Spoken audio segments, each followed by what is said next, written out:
Rika, anong green flag mo sa lalaki? Syempre yung family-oriented. Tapos, syempre yung kontento. Ayun. Bakit? Ano namang red flag mo?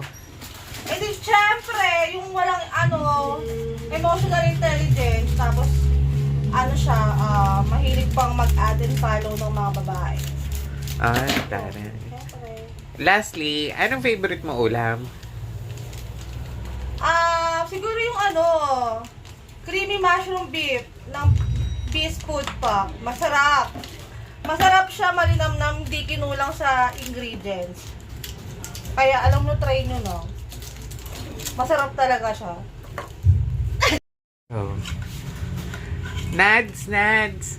Anong red flag mo sa lalaki? Ang red flag ko is yung kapag di ko siya papayagan, tapos aalis pa rin siya. Siyempre, respect my decision dapat. Ano namang green flag mo? Green flag ko is yung natin niya ako everyday sa work, kahit may pasok siya ng maaga. Ang sweet.